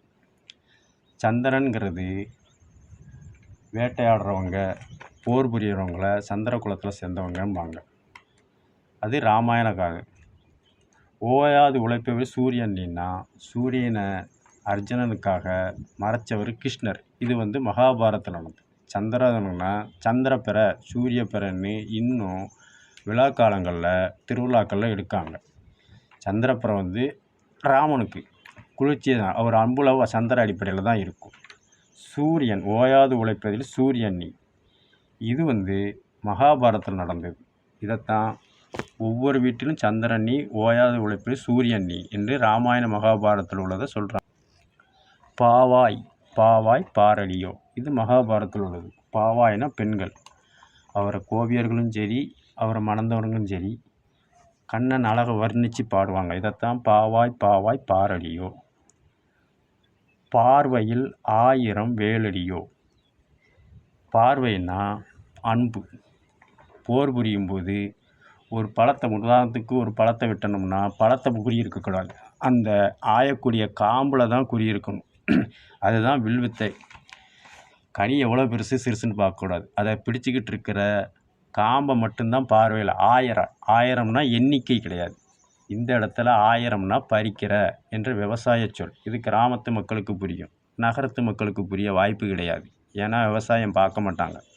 ஏற்கனவே சொன்னது தான் இப்பவும் சொல்கிறேன், ஒருத்தருக்கு தெரிஞ்ச திறமை இன்னொருத்தருக்கு தெரிய வாய்ப்பு இல்லை. இந்த அடிப்படையெல்லாம் பார்வையில் 1000 வேலடியோ. வேலுன்ற விழிகள். வேல்விழியால் மான்விழியான்பாங்க, பார்வையை சொல்லுவாங்க. ராமபிரான் சண்டை போடும்போது அந்த காம்பில் தான் இருக்கும் ஆயக்கூடியது, பறிக்கக்கூடியது. இதைத்தான் பார்வையில் 1000 வேலடி. 1000னா எண்ணிக்கை கிடையாது, இந்த இடத்துல 1000னா பறிக்கிற. ஏற்கனவே சொன்னது தான் மறுபடியும் சொல்கிறேன், ஒரு சொல்லுக்கு இடம், பொருள், ஏவல் தன்மைக்கு ஏற்ப பொருள் மாறுபடும். தங்கம் தங்கம் முன்னுரிமம், இது ராமாயணத்தில் உள்ளது. ராமாயணத்தில் ராமபிரானுக்கு படகோட்டி குகன் கொடுத்தது தேன், சபரி கொடுத்தது நாவல் பழம், காட்டு கிழங்குகள், கனிகள், வைத்திய முறையில் பார்க்கறது அணிலும் வானரங்களும் கொடுத்தது. இதெல்லாம் உடலுக்கு மினுமினுப்பை கொடுக்கும். தங்கம் தங்கம்னா மினுமினுப்பு, உன்னுருவம். தங்கம் தங்கம் உன்னுருவம் அப்படின்னா ராமபிராணத்தில் வைத்திய முறையில் உடலை கட்டுக்கோப்பாக வச்சுக்கணுங்கிறது பேர். அதைத்தான் ஈர்த்தமிழில் சாப்பாட்டுக்கு ராமன்பாங்க. அதாவது அதை மருவி சாப்பாட்டு ராமன் என்று ஆயிட்டு. ராமன் என்றால் ராமகாவியத்தில் உள்ளது, வேறு பொருளை யாரும் சொல்ல மாட்டாங்க. இது நீங்களாக சிந்தித்து பார்த்தீங்களா அதில் உள்ள பொருள் தெரியும். சாப்பாட்டு ராமன் அப்படிம்பாங்க. சாப்பாட்டுக்கு ராமன். ராமன் காட்டில் வாழ்ந்தார். காட்டில் வாழும்போது பழங்களும் இளநிகளும் காய்களும் கனிகளும் கிழங்குகளும் திணைகளும் தேன் என்ற உடலுக்கு தேவையான சத்துக்களை தான் சாப்பிட்டார். இதை சாப்பிட்டா ஆரோக்கியமாக இருப்பார். ராமனை போல் சாப்பிடு, கண்டதை தேவையில்லாமல் பருவத்துக்கு தக்கன மாற்றி சாப்பிடாத. மழை காலத்தில் என்ன சாப்பிடணுமோ அதை சாப்பிடு, வெயில் காலத்தில் என்னத்தை சாப்பிட்ணுமோ அதை சாப்பிடு. மாற்றி சாப்பிட்டேன்னா உடலுக்கு உபாதாயம் வரும். இதைத்தான் சாப்பாட்டு ராமன், சாப்பாட்டுக்கு ராமனை போல் என்று ஈழத்தமிழில் சொன்னாங்க. இது உணவகம் வச்சுருக்கிறவங்க அதிகமாக சாப்பிட்றவங்கள பார்த்து கேலியாக பேசும்போது தான் வியாபாரத்துக்கு குறையா சாப்பிட்டு அவங்களுக்கு லாபம் ஈட்டு வாங்குறதுக்காக இது வியாபாரத்துக்காக தமிழ் உள்ள அர்த்தத்தையே மாற்றிட்டாங்க. திங்காம்பார் சாப்பாடுறாம அப்படின்னா அவன் நல்லா சாப்பிட்றவங்க கூட கௌரவத்துக்காக லைட்டாக சாப்பிட்டுட்டு போயிடுவான். அப்போ சாப்பாடு கம்மியாகும்போது வியாபாரத்தில் அவனுக்கு கூட 2 பேருக்கு சாப்பிட்டு வருமானம் பார்ப்பாங்க. இது வியாபாரத்துக்காக சொல்லப்பட்டது. ஆனால் உண்மையிலேயே சாப்பாட்டுக்கு ராமன் தான். ராமனை போல் நீ சாப்பிட்டேன்னா காய் கனிகள் பழங்கள் சாப்பிட்டேன்னா உடம்புக்கு ஆரோக்கியமாக இருக்கும். இதைத்தான் தங்கம் தங்கம் முன்னுருவம். அடுத்து மகாபாரதத்தில் உள்ளது தாங்காது இனிமேல் என் பருவம். ராதை காதல் திருமணம் பண்ணாங்க. இவர் மகாபாரதம் அப்படி இப்படின்னு போகிறதுனால பெண்மைக்குள்ள உணர்வு அடிப்படையில் தாளாது என் பருவம் அப்படின்னு பாடுறதுனால தாங்காது இனிமேல் என் பருவம்.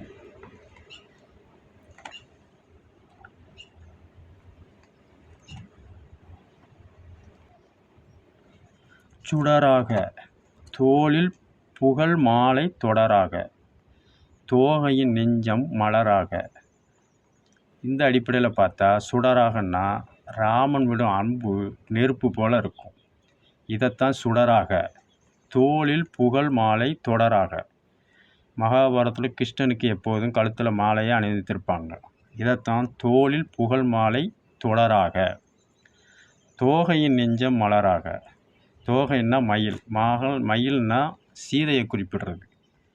நெஞ்சம்னா மலராகன்னா ராமனை மட்டுமே சீதை நினச்சிக்கிட்டு இருந்ததுன்னா தோகையின் நெஞ்சம் மலராக. உள்ளத்தில் இருக்கும் கனவாக. இப்போ நான் உங்களுக்கு சொன்னது பூரா ஆன்மீகத்துலேயும் தமிழ்லேயும் ஒன்றுங்கிற நம்பிக்கை உள்ளவர்களுக்கு மட்டும்தான் புரியும். தமிழ் வேறு ஆன்மீகம் வரவர்களுக்கு இது புரியாது. மறுபடியும் சொல்கிறேன், ஆன்மீகமும் முத்தமிழும் ஒன்று தான். ஆன்மீகத்திலிருந்து தான் நம்ம முன்னோர்கள் அழிக்கவும் கூடாது, உருவாக்கத்தான் செய்யுங்க இலைமறை காய்மறைவாக எழுதி வச்சுருக்காங்க. அந்த அடிப்படையில் உள்ளத்தில் இருக்கும் கனவாக. இது சொல்கிறது பூரா ஆன்மீகத்தில் புராணம் படித்தவங்களுக்கு. படிக்காதவங்களுக்கு இதை பற்றி தெரிய வாய்ப்பு இல்லை. ஒரு தவறை சுட்டி காட்டணும்னா அந்த தவறுக்குள்ள கோட்பாடுகள், அவங்க வழி நடத்துகிற கோட்பாடுகள் என்னென்னு நம்ம படிக்கணும். படித்தாதான் இதை மீறி நீ நடந்தேன்னு சுட்டி காட்டலாம். அவங்க கோட்பாடே புரியாமல் ஒவ்வொரு கழகங்களையும் ஒவ்வொரு அமைப்புகளையும் சுட்டி காட்டுறது குழப்பத்தை உண்டு பண்ணி வர்த்தகம் பண்ணுற மாதிரி ஆயிரும். இது கிழக்கிந்திய கம்பெனிகள் உருவாக்கி விட்டது. இது உங்கள் மேலேயோ பிறர் மேலேயோ தவறு கிடையாது. அவர் உருவாக்கி விட்டது சிந்திச்சா செயல்படுவோங்கிறதுக்காக மக்களை எப்போவுமே குழப்பத்திலேயே வச்சுருப்பாங்க. அதைத்தான் உள்ளத்தில் இருக்கும் கனவாக. சொல்கிறது பூரா புரியும், ஆனால் அதை செயல்படுத்த முடியாது. காரணம், எதிர்த்து கேட்டால் நம்ம வாழ்வாதாரம் பாய்ச்சிரும், நம்ம மனைவி பாய்ச்சிருவாங்க, நம்ம கணவன் பாய்ச்சிருவாங்க, நம்ம பிள்ளைகள் பாய்ச்சிரும், நம்ம பேர பிள்ளைகள் பாய்ச்சிரும்னு கொஞ்சம் அச்சத்தில் விலகி போவாங்க. இதைத்தான் உள்ளத்தில் இருக்கும் கனவாக, ஊருக்கு தெரியா உறவாக. இருந்தாலும் நம்ம முன்னோர்கள் செஞ்ச புராணத்தில் சொன்ன தெய்வங்கள் தான் மன்னர்களும் தான் இப்போ நம்ம செஞ்சிட்ருக்கோம். இது உறவாக தொடருது. அதைத்தான் ஊருக்கு தெரியா உறவாக என்று அடிமை பெண்ணில் காலத்தை வென்றவன் காவியமானவன்கிறத ராமாயணத்துலேயும் மகாபாரத்தையும் உள்ளதை கலந்து செஞ்சு சொல்லியிருப்பாங்க. புராணப்படி தான் வழிபாடுகளை அன்று முதல் இன்று வரை கோகுலாஷ்டமி, ராமநவமி திருவிழாக்கள். கோகுலாஷ்டமியில் குழந்தையாக இருக்கிற கண்ணனுக்கு பாலை கொடுக்காங்க. ராமருக்கு ராமருக்கு நவாப்பழம், உங்கு, கொழுக்கட்டை நைவேத்தியங்கள் வச்சு படைக்கிறாங்க. இது மாறுபடாமல் அன்னைக்கு நடந்தது தான் இன்றைக்கி நடந்துக்கிட்டு இருக்குது.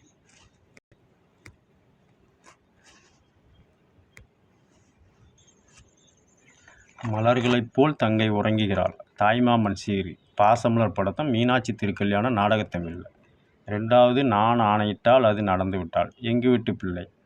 சிவபெருமான் நடனம் ஆடிய தமிழுக்காக நக்கீரன் சிவபெருமான் விளையாடுது. கங்கை கௌரி கல்யாணத்துக்காக சனீஸ்வரர் பெற்ற பட்டம். இது நான் ஆணையிட்டால். தாய் இல்லாமல் நான் இல்லை, தானே எவரும் பிறந்தது. அண்டம் வேறு பிண்டம் வேறு இருந்தாலும் ஒன்றை சார்ந்து தான், அண்டத்தை சார்ந்து தான் நம்ம வாழணுங்கிறத அடி. மணமகளே மருமகளே வா என்றால் விஷ்ணுவோட லட்சுமி, சரஸ்வதி, பார்வதி இவர்களை வச்சு அடிப்படையாக கொண்டது. காலத்தை வென்றவன் காவியமானவன் அடிமை பெண். இது மகாபாரதம் ராமாயணத்தை பற்றி சொன்னது. ஆன்மீக பாடல் ஏற்கனவே கந்தன் கருணையில் பாடல் எழுதியிருப்பாங்க. அந்த பாடலை அப்படியே பாட்டிருப்பாங்க. தமிழ் சொன்னால் புரியாது, சொல்ல சொல்ல சொல்ல சொல்லத்தான் புரியும். இதைத்தான் ஏற்ற மேலே வாழும் வழிகாட்டு, போதும் விளையாட்டு, ஒன்றுபட்டால் உண்டு வாழ்வு, ஒற்றுமை நீங்கினில் உயர்வுக்கு தாழ்வு. இதைத்தான் சொல்லுவாங்க.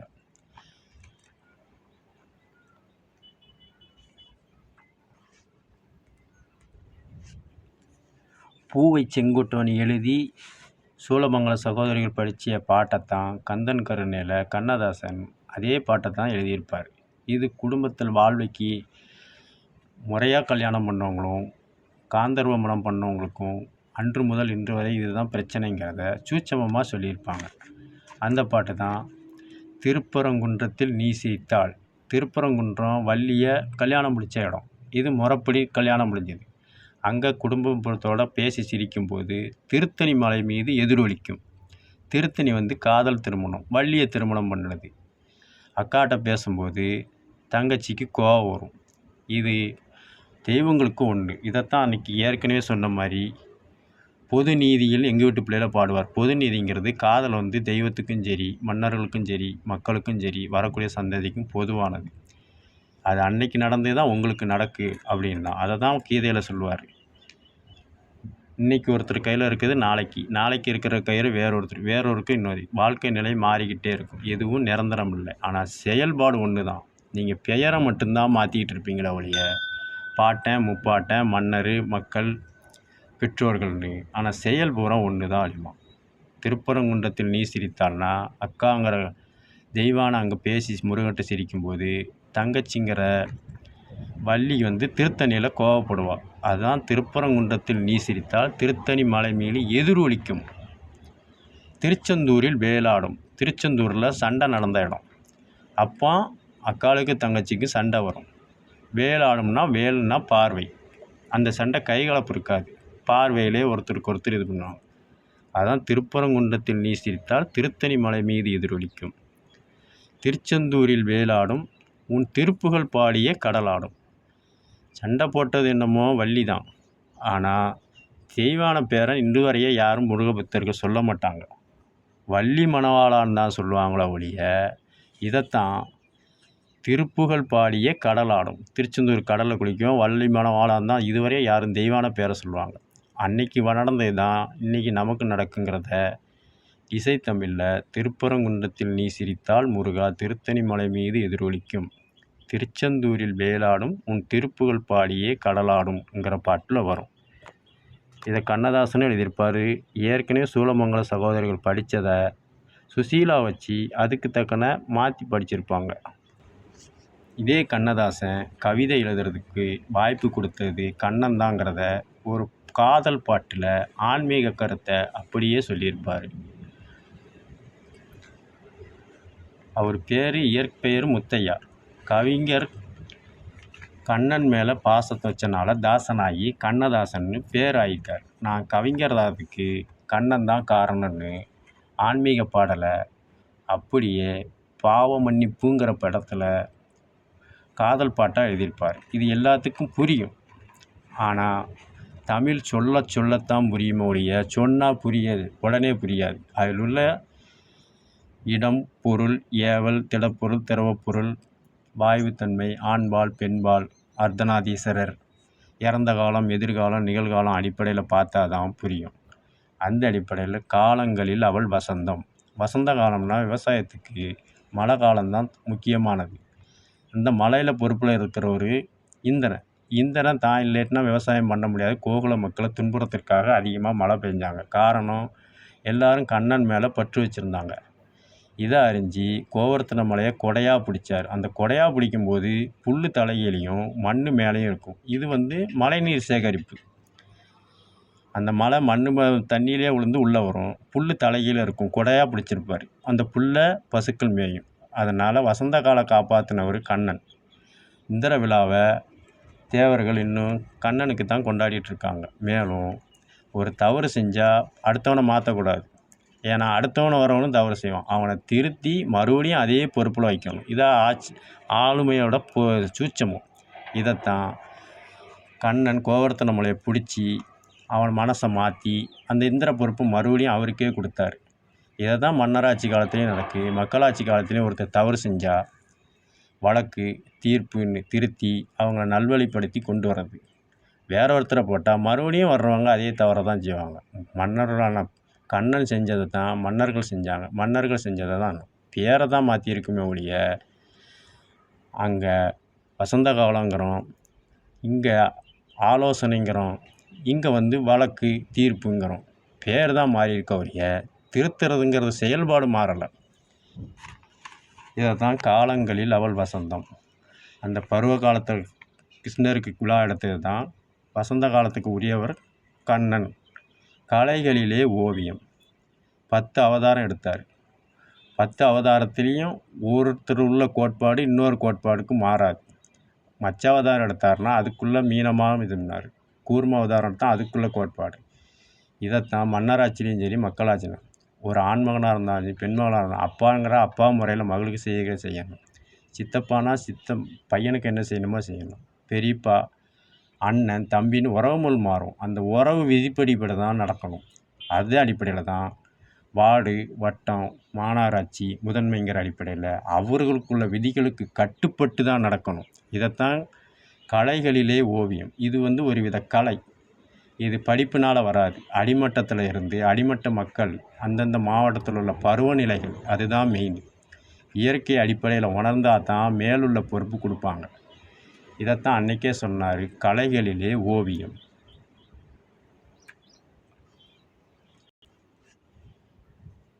மாதங்களில் மார்கழி மாதம்தான் மகாபாரதம் நடந்தது. அதுக்கும் கண்ணன் தான் காரணம். அதனால தான் மாதங்களில் அவள் மார்கழி. மலர்களிலே மல்லிகை மதுரையில் தான் அண்ணன் தம்பி சகோதர தாய்மாம சீரை சொல்கிறது.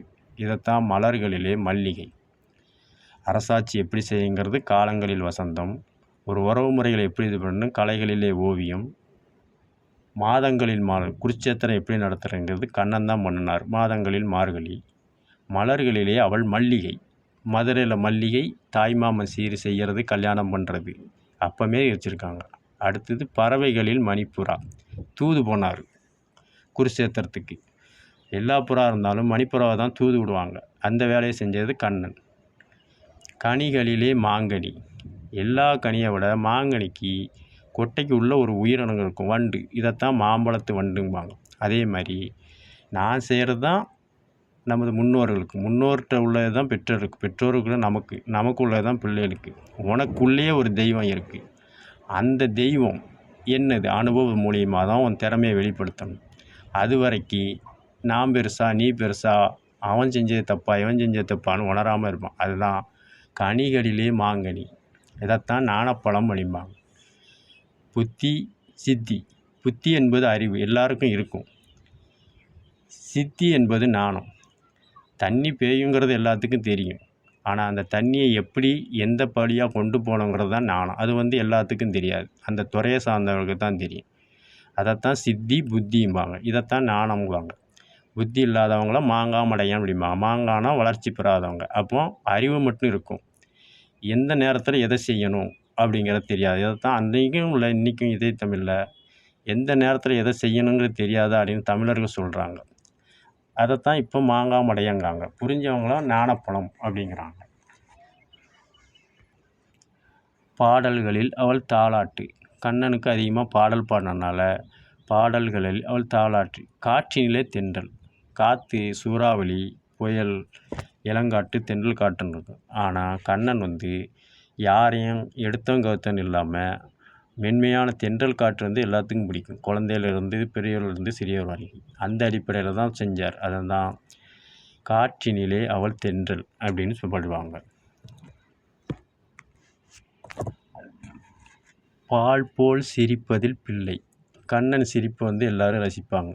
அதை தான் பால் போல் சிரிப்பதில் பிள்ளை. கண் போல் அணைப்பதில் கன்னின்னா ஐயப்பன் உருவாகிறதுக்கு காரணமாக பெண் வேடம் எடுத்தது அதிகமாக அவர் தான்.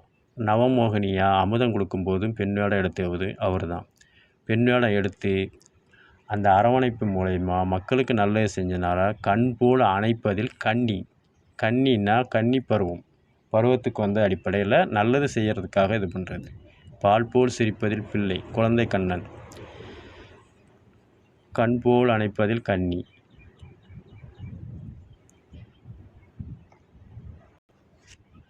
கண் போல் அணைப்பதில் அன்னை. கண்ணை காப்பாற்றுறது இமை. அதுபோல் ஒரு தாயை போல் அணைச்சி காப்பாற்றுறது கண்ணை. இப்பேற்பட்டவர் தான் கவிஞனாக்கினால் என்னை அப்படின்னு கண்ணதாசன் பிடிப்பார். கண்ணனாக இருந்தவர், முத்தையாவாக இருந்தவரை கண்ணன் மேலே பற்று கொண்டனால கண்ணதாசன்கிற அடிப்படையில் கவிஞனாக்கினால் என்னன்னு அந்த பாடல் உரிய ஆன்மீக பாடலை புரிவார். இது எல்லாத்துக்கும் பிடிக்கும். ஏற்கனவே சொன்ன மாதிரி உள்ளத்தில் இருக்கும் கனவாக ஊருக்கு தெரியா உறவாகங்கிற மாதிரி இது எல்லாத்துக்கும் புரியும். அதான் சொன்னதை மறுபடியும் சொல்கிறேன். தமிழ் சொன்னால் புரியாது, சொல்ல சொல்ல சொல்ல சொல்லத்தான் புரியும். அது இலக்கண அடிப்படையில் பார்த்தா தான் புரியும்.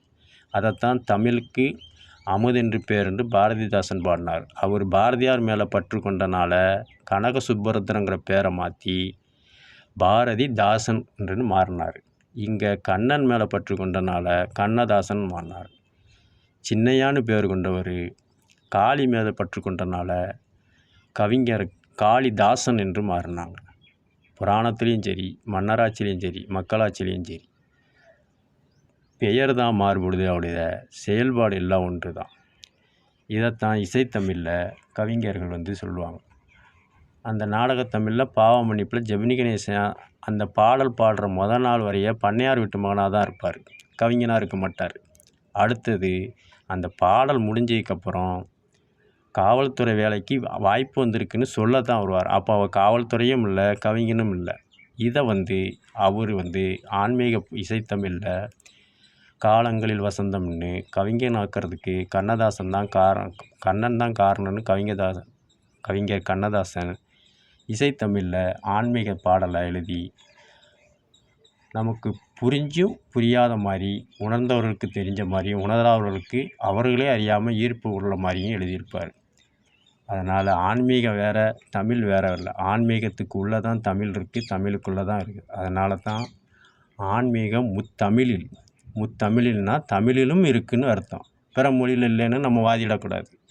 அந்த மொழிக்கு தேக்கனா அதில் பொருள் இருக்கும். அதனால தான் ஆன்மீகம் முத்தமிழில் அப்படின்னு தான் உச்சரிக்கணும். உச்சரிப்பு மாறுபாடு, பொருள் மாறுபடும். இதைத்தான் அன்னைக்கும் இருந்து இன்றைக்கும் இருந்து பொருளை மாற்றி நம்மகிட்ட கலகம் பண்ணி கிழக்கிந்திய கம்பெனிங்கிற பேரில் இப்போ கார்பெண்டர்னு ஆங்கில அடிப்படையில் நம்மளை குழப்பத்தில் விட்டு நமக்கு தேவையான பொருள்களை விட்டுக்கிட்டு அவங்களுக்கு தேவையான பொருள்களை வியாபாரம் பண்ணிக்கிட்டு இருக்காங்க. இதை புரிஞ்சு செயல்பட்டால் நம்மளை நாம் தான் திருத்திக்கணும் முடியும். அடுத்தவங்களை திருத்துறதுக்கு நம்ம வேலை கிடையாது. ஏன்னா நாம் இன்றைக்கி இருப்போம், நாளைக்கு போயிடுவோம். உயிர் யாருக்கும் உத்தரவாதம் கிடையாது. அந்தந்த பருவத்துக்கேற்ற உணவை உண்ணணும், அந்தந்த பருவத்துக்கேற்ற ஆடையை உண்ணணும். இதைத்தான் வழிபாட்டு முறையில் சொல்லியிருக்கு. இதில் சூட்சமோ பழிவாங்கிற எண்ணமோ நயவஞ்சகமோ கிடையாது. இது மேலோட்டமாக பார்த்தா தெரியுமே ஒழிய அதில் தமிழ் அடிப்படையில் பொருள் எடுக்கணும். படித்தேங்கிற மொழியில் அந்த மொழியில் உள்ளதை இங்கே சேர்த்து இங்குள்ள மொழியை அங்கே சேர்த்தா குழப்பந்தான் வரும். தமிழில் அது இயற்தமிழா இசைத்தமிழான்னு பார்த்து அந்த இயற்தமிழுக்கு என்ன பொருள், இசைத்தமிழுக்கு என்ன பொருள், நாடகத்தமிழுக்கு என்ன பொருள், அந்த அடிப்படையில் பொருள் எடுத்தால் தான் அவரவர் வாழ்க்கையை அவரவர்கள் வாழ முடியும். அடுத்தவர்களை யாராலும் திருத்த முடியாது. காரணம், ஒவ்வொரு உடம்பும் ஒவ்வொரு விதமாக இருக்கும். ஒருத்தர் வெப்பம் சார்ந்து வாழ்வாங்க, ஒருத்தர் குளிர் சார்ந்து வாழ்வாங்க, ஒருத்தருக்கு வெப்பமும் பிடிக்கும் குளிரும் பிடிக்கும். அதனால் உங்களுக்குள்ள தெய்வத்தை நீங்கள் என்றைக்கு உணர்றீங்களோ அன்னைக்கு உங்களை பார்த்து மற்றவங்க உணர்வாங்க. இது வரக்கூடிய சந்ததிக்கு வழிகாட்டுதலாக தான் இருக்குன்னு ஆன்மீக அடிப்படையில் எழுதி வச்சுருக்கிறாங்களே ஒழிய யாரையும் பழி வாங்குறங்கிற எண்ணமே கிடையாது. தமிழ் அடிப்படையில் தான் பொருளை பார்க்கணும், பிற மொழியில் கலந்து பேசக்கூடாது. இதைத்தான் ஆன்மீக முத்தமிழில் தான் சொன்னாங்களே ஒழிய ஆன்மீக முத்தமிழ் அப்படின்னு அறுதிட்டு சொல்லலை. ஆன்மீக முத்தமிழில் மட்டும்தான் இருக்குதுன்னு நம்ம முன்னோர்கள் சொல்லவே இல்லை. பிற மொழியிலையும் இருக்குது. அவர்கள் வாழ்க்கை அவங்க உள்ள தப்பு நிலை கேட்கணும், அவங்க உள்ள பொருள் அடிப்படையில் சொல்லுவாங்க. இதைத்தான் ஆன்மீக முத்தமிழில் அப்படிங்கிற தலைப்பில் தான் நம்ம பார்க்கணுமே ஒழிய ஆன்மீக முத்தமிழ் அப்படின்னு பிரித்து பார்க்கக்கூடாது. தமிழ் வேறு, ஆன்மீக வேறு இல்லை, பிற மொழியிலையும் இருக்குது. இதை நாடகத்தமிழில் தெனாலிங்கிற வடிவேலு அவர்கள் நடித்த படத்தில் நான் தான் பெருசுன்னு ஒரு அவை அமைச்சர் பேசுவார். எனக்கு எல்லா மொழியும் தெரியும், நான் எந்த மொழியை சேர்ந்தவன் என்று கேட்பார். எந்த மொழியெல்லாம் தெரியும்னு வடிவேலு அவர்கள் கேட்பார். அப்போ கிருஷ்ணமூர்த்தி கதாபாத்திரம் எனக்கு தெலுங்கு, தமிழ், கன்னடம், உருது எல்லாம் தெரியும் அப்படிம்பார். அப்போ மன்னராக இருக்கிற வடிவேல்கிட்ட தெனாலியாக இருக்கிற வடிவேலு அவர்கள் இவன் தாய்மொழி தெலுங்கும்பார். அவன் தான் தமிழ் பேசுகிறான தமிழங்கார எப்படி தமிழ்னு இல்லாமல் அப்போ ஒரு சவுக்கு எடுத்து அடிப்பார். அப்போ தேவுடா அப்படிம்பார். தெலுங்கில் தான் பேசுவார். இந்த மாதிரி தான் வர்த்தகம் மூலிமா தமிழன்னு சொல்லிக்கிட்டு நமக்குள்ளேயே கலகத்தை உண்டு பண்ணி சிலர் இருப்பதனால தான் நம்மளும் சிந்திக்காமல் அடுத்தவங்களையும் சிந்திக்க விடாமல் குழப்பத்தில் இருந்து அவங்க வர்த்தகம் நடத்திட்டு இருக்காங்க. இதைத்தான் ஏற்கனவே சொன்ன மாதிரி நாடு பிடிக்க வந்தவர்கள் நரிவேஷம் கட்டீர்கள் என்று கட்டபொம்மனில் நடிகர் திலகம் வசனம் பேசுவார். அன்று சொன்னது தான் இன்று நடந்துக்கிட்டு இருக்கு. இது மேலோட்டமாக பாசனா இவன் என்னமோ புத்திசாலி நம்மமெல்லாம் ஒரு மாதிரி நினச்சி இவன் பேசிகிட்டு இருக்கான்னு புரியாது. ஆனால் நீங்களாக உங்களுக்கு தெரிஞ்ச மொழி அடிப்படையில் பொருள் எடுத்தால் தான் புரியும். இதைத்தான் அனுபவ தமிழுங்கிறது. அன்றைக்கும் இன்றைக்கும் அனுபவம் தான் ஒருத்தனை மாற்றுமோ ஒழிய நெருப்பு தொட்டால் சுடுன்னு சொல்லுவோம், யாரும் கேட்க மாட்டான். ஆனால் கையை வச்சதுக்கப்புறம் தான் சுடுமாங்க. அதே சொல்ல அடுத்தவங்க சொல்லும்போது அவங்க கேட்க மாட்டாங்க. இது வாழ்க்கையில் உள்ள ஏற்பாடு. அனுபவம் தான் அவனை நிரந்தரமாக திருத்துமோ ஒழிய கல்விங்கிறது அவரவர் வாழ்க்கைக்கு வழித்தடம் மாதிரி. ஆனால் அனுபவ கல்வி தான் வாழ்வாதாரத்துக்கு இறுதி வரைய யாரையும் பகையை வளர்க்காமல் யாரையும் தட்டி கழிக்காமல் கொண்டு போகக்கூடியது. இதை தான் சொல்கிறது தான் ஆன்மீகம் முத்தமிழில் உள்ளது. இதை பிரித்து பார்க்காம ஒவ்வொருத்தருக்கும் ஒவ்வொரு பொருள் எடுத்து பார்க்காம அந்தந்த இசைத்தமிழ், நாடகத்தமிழ், இயத்தமிழ் அடிப்படையில் பொருளை பார்த்தா தான் விளங்கும். ஆன்மீகம் முத்தமிழில் தான். முத்தமிழ்ங்கிற தமிழில் மட்டும் கிடையாது, எல்லா மொழியிலும் இருக்குது. இதைத்தான் ஆன்மீகம் முத்தமிழில் என்ற அடிப்படையில் நம்ம முன்னோர்கள் எழுதி வச்சிருக்கிறாங்க. இதை புரிஞ்சாதான் நன்மை. புரியலை என்றால் தன்னையும் குழப்பி பிறரையும் குழப்பி இடையில் வர்றவர்களுக்கு வழிகாட்டி விட்டுருவாங்க. இதை புரிஞ்சிக்கணுங்கிறதுக்காகத்தான் ஒவ்வொரு வழிபாடும் ஒவ்வொரு மாதமும் மாறுபடுது. ஆன்மீகம் வேறு, தமிழ் வேறு இல்லை. ஆன்மீகமும் தமிழும் ஒன்று தான். மொழி அடிப்படையில் மாறுபடுத ஒழிய பொருள் அடிப்படையில் புனைந்து சிந்தித்து பார்த்தா தான் அனுபவ அடிப்படையில் தெளிவுபடும்.